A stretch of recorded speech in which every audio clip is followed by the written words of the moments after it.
How's it going, guys? And welcome to RC Cincy. Today we have part 2 of the WL Toys 12428 build. In part 1, I just shared the links with you guys, talked about placement and, you know, how to hook everything up. Very basic, actually pretty easy. So in this part, we're just going to button it up, wrap it up, show you some of the other work I did, and hopefully she'll be done and we can get out and test it really soon. So all I've done is literally use alien tape. This stuff's pretty cool because you could literally rinse it, let it dry, and reuse it. It's kind of funny. I wouldn't reuse it, but you can. Very sticky, good stuff. So what I did is I cut a piece for the ESC, and I cut a piece for the receiver. Let me turn on so you can see the light, so it lights it up. You see the light on the receiver, and the ESC is a blue light. I will look into these two jumpers here. I'm positive one's for the battery and one's either like a drag brake or some kind of reverse or brake combo or something like that. I will do more research into that. For now, I'm going to leave it as is. So all I did is place the ESC this way. I did do kind of a wrap for the wires. I don't like them zip tied. I've done that before. I wasn't too big of a fan of it. I know a lot of folks will use a pencil and then kind of wrap it up, make like a little curl. I'd rather just do that just because it gets it neat out of the way. It's ran nice to the ESC, not the ESC, but the receiver. It does have alien tape on it, securing it. It's not moving at all. Either is the ESC. It's nice and snug. Wrap those wires up, connected the little bullet connectors for the motor. That was very simple. We also ran the switch up to here. I put a little sticky thing. The switch is right up here. You just, I figure it's not long enough to put it through this existing hole here. And I was gonna try to cut a new spot for it. It'd be hard to get to. This way there's an opening in the back compartment and you can reach right in there and turn it on. No big deal at all. It ain't going nowhere. Off and on, very simple. The battery hatch, you just pull this little pin and the battery can come out if you need it to. Right now it's currently plugged up.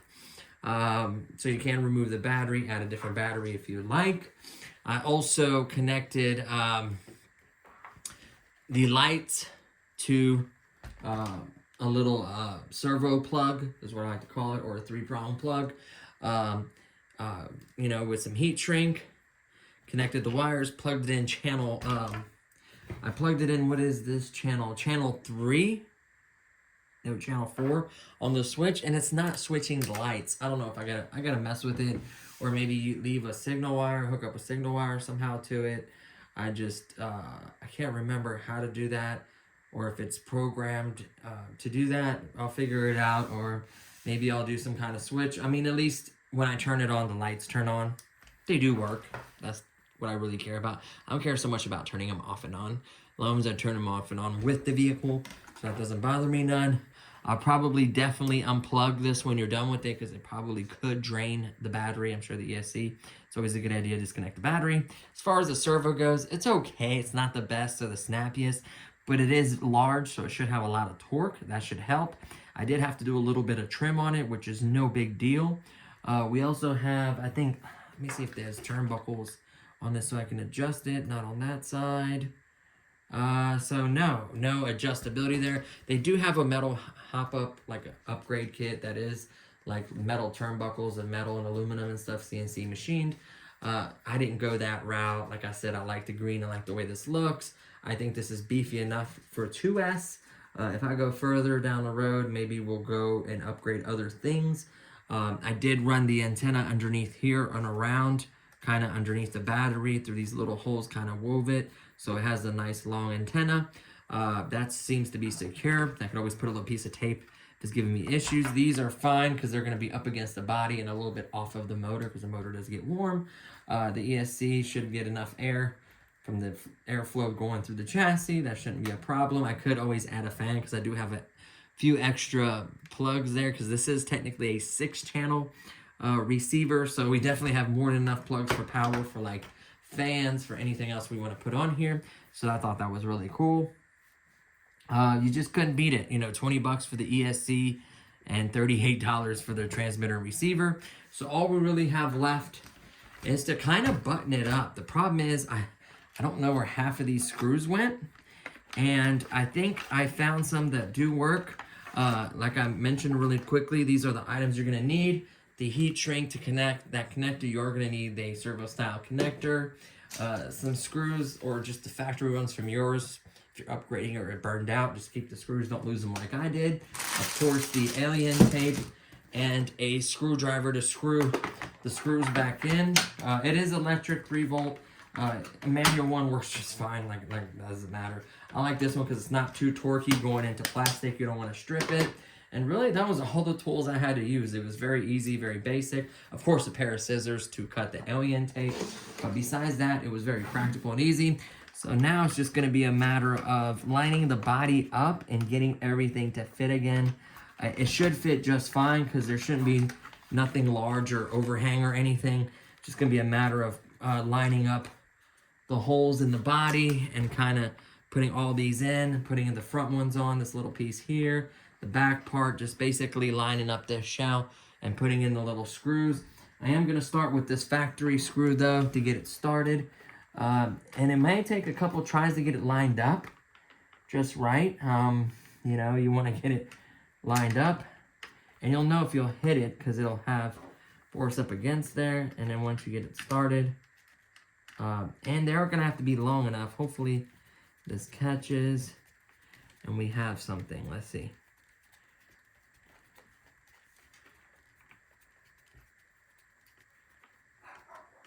My dog is barking. Apologize. Yeah, it is getting tight. You don't want to overstrip it. Let's see. Yep. So we have that started. Go ahead and use this one on this side. It is a little bit big, but it should work. I do have, actually that one's a little bit too big for that one. I am going to try these ones right here. Like I said, it's very important you don't lose it. I took apart this project so long ago. I thought I had it on this little metal tray, but I guess the screws aren't there. These other ones should be long enough to work just fine for this project. Whoops, if I don't drop them everywhere. So let's go ahead and put the screwdriver tip in. And it's just going to be a matter of putting all of these. There is quite a few. I may pause it because there is quite a few. But I just want to make sure these ones do work is my concern. So let's go ahead and... It is a little bit bigger. The screwdriver is a little weak. The batteries are starting to die. But long as they'll go in and I can actually screw the screws in, hey buddy, then we are golden.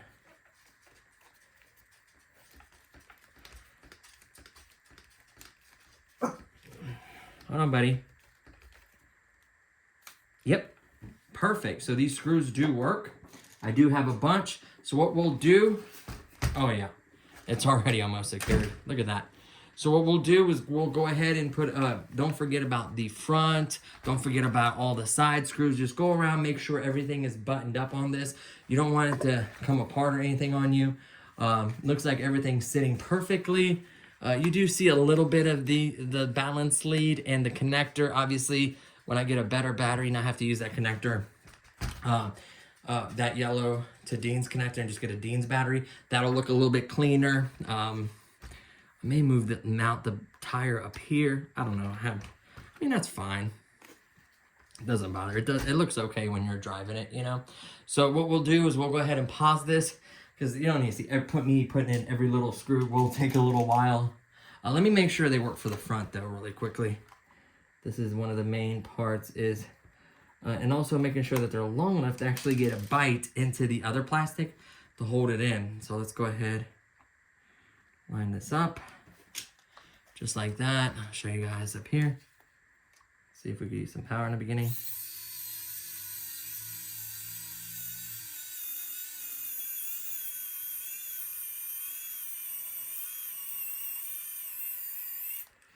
And then just use the force of that. And then it'll kind of fight it in the beginning, but it will pull itself in. Hopefully if you line it up correctly. Nope. No, I went in too far. Let me back up a little bit.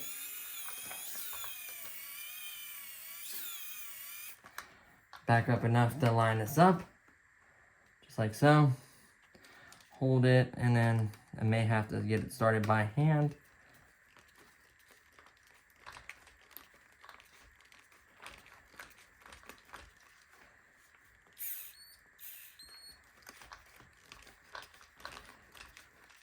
There we go. I can see it pull itself close to each other.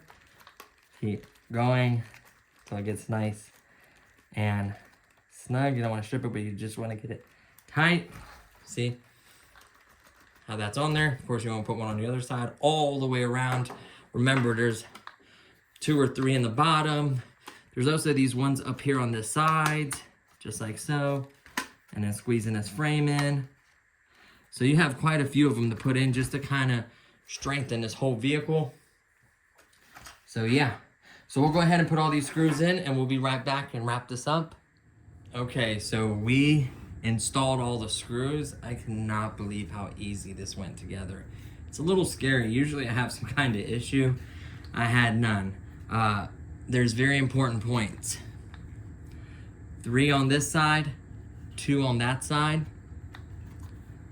1, 2 on the front. These 2, 1, 2 on the top. If you got them correctly, they'll meet all the way against the black part right here. There will be no space. These will pull all the way down. You can see the frame is solid. 1 right here, 1 right here, and you are golden. So 1, 2, 3, 4, 5, 6, 7, 8, 9, 10, 11 screws will make this frame rock solid. I cannot pull that off. And it is done. I did not tear apart the shocks. I really feel like that wasn't part of this upgrade session. There's other things I want to do to this vehicle that I feel like it's going to belong in that video. So for this one, I wanted this truck running. It had no ESC, no receiver, no battery, or transmitter. I accomplished all that for right around 60 with tax. I think it was 38 tax on that. You're looking at 40 and then 19. So yeah, about 60 bucks, about 61, $62. I think 61 and some change, something like that. I'll have the links in this description as well, just in case you missed the first video. Was really just laying everything out, figuring it out, unboxing the parts, kind of laying it all out, talking about everything in further in better detail. And then this one was just buttoning it up, getting it ready, and it is good to go. I'll flip this switch on. You'll see that the lights are on. I will flip my transmitter switch on. Whoops, no, that's not the switch. The switch is up here. There. That goes solid when it's bound.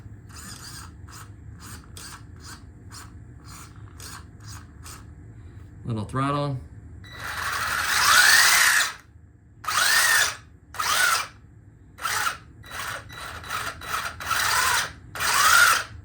So I am going to address what I feel like there's a drag brake. It's either 50% or 100. I bet if I move that pin over, it might be 100. That might be 50% or vice versa. I would think removing the pin would get rid of the drag brake, or you have to put it a different way. I don't know. I have to look up the ESC. Of course, in the there should be some kind of information in the description with the seller, hopefully. They had no paper. It just literally came in this little Ziploc bag right here, which just says LPNRRFJ22056335. That's all it said on there.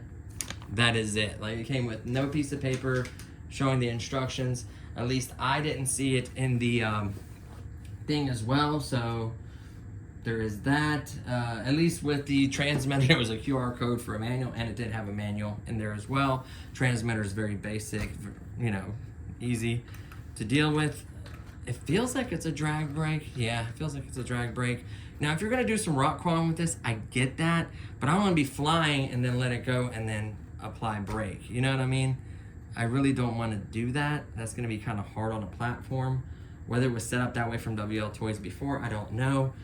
It should roll, I would imagine. Or maybe the drivetrain just rolls stiff and it needs some oil in it. I'm gonna do more research and find out about those prongs.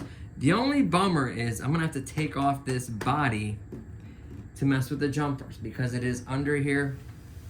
For now, I'm just gonna bash it as if you were to buy the ESC, the motor, the battery, transmitter, throw it in there and get the same result as me. We'll bash it that way. We'll do tuning, oil in the shocks if they need it, you know, figure out the jumper situation, possibly other small upgrades and tweaks as once we take it out and just see what this thing can do. I'm very optimistic. It feels like it's gonna have a lot of power.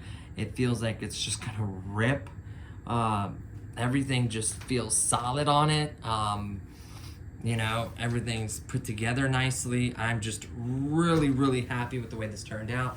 Yes, I'm using an ion battery, which isn't the punchiest. It's got enough power from it. It's not an old ion battery either. I used it, I don't know what project I bought that for. I think I bought it as a spare for an excavator or a dump truck. I think it was an excavator. XT30, of course. I do have XT30 to Dean's adapter. I am gonna just get a shorty polymer battery with a higher punch and a bigger capacity because there is space still. So I can put like a 2000 or 2200 shorty, something like that. We'll see. As far as 3S, I want to do more research on the ESC. I want to run it like this until I find out a little more information about that ESC. I don't want to already burn it up. It seems like it's going to hold up well. It seems like it's going to perform like a monster. Heck, it might even pull 3-wheel wheelies. I don't know yet. I haven't really ran it outside. The lights are nice and bright. They work. The minute I turn this off, they turn off. I can't figure out how to set it up to where I can use it on a channel. Maybe you need a signal wire somewhere in there or wired a certain way. Not 100% sure on that. There is that button that lights up. That is nice that it lights up once you turn it on. That is pretty nice. What else? Just feels really solid in the hand. I like this little extension so you can drive one-handed and film. I can appreciate that. You can move it further up or further down on the position. All in all, I'm impressed with these parts. $39 for a transmitter and $20 for an ESC. Battery I had laying around. Of course, I needed a wire. Oh, we need a little more trim. It's a little bit more to that side. Here's the cool part. We can just trim it. So let me look down here. Trim.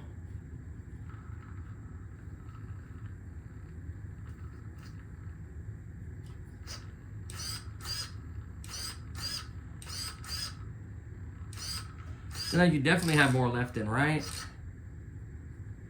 You know, it is turned quite a bit to the right. But it goes straight, so that's what matters. As long as you get it the track straight, that's what matters. It'll have more than enough turning. That's a very powerful, very torquey servo. I may change that servo. I may change the way it's set up. Maybe get a smaller one and move it over a little bit, or maybe unscrew where it's attached to the arm and notch it one over, because I feel like it has more steering to one side than the other. I should have mechanically trimmed it a little bit more. It doesn't have any turnbuckles or anything like that. You just have to adjust it from the servo itself, which we can do if we need to. We'll test run it and bash it, see how it does. You can see that little metal piece there. The little bumper thing is screwed in nice and tight. Everything is snug, and it's ready to go. What else can I say? Reach in there, very easy to turn off. You know, very easy to deal with, very easy to turn off. I just like it. It's slick. It turned out really, really nice. It turned out really good. You know, this car wasn't really beat. You know, that's the crazy part about it. Like, we've had this for a long time now. It just wasn't beat. Like, it was very disappointing. I wasn't happy with the all-in-one, but we solved that situation, and that's what I love about this hobby. You can modify and upgrade and change things and set it up to your liking. So remember, you are getting a couple tools. Remember, don't lose your screws. A little heat shrink for, you know, the lights. Adapting it. Don't forget your alien tape or Velcro or double-sided sticky tape, whatever your preferences are. I twisted and wrapped the wires up like that just to clean it up a little bit. You can zip tie them together or just use a pencil, wrap around it, make that little curl. Whatever you prefer, it's up to you.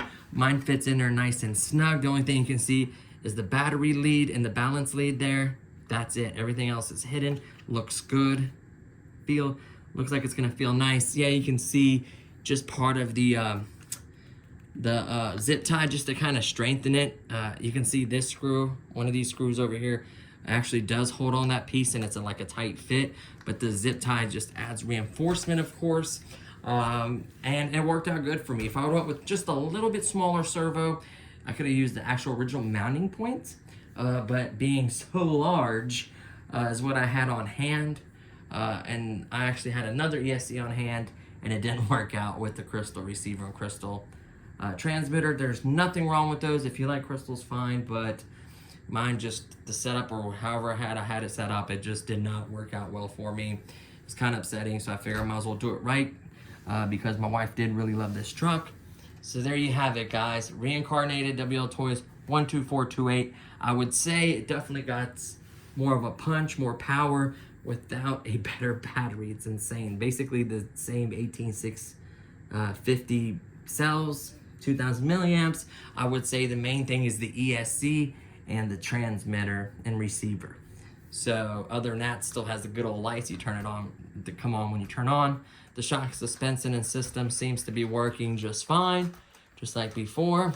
So we'll see how she does on the first bash and rip. Maybe some trail action coming soon to the channel. So thank you so much for watching, guys, and I'll see you on the next one. Peace.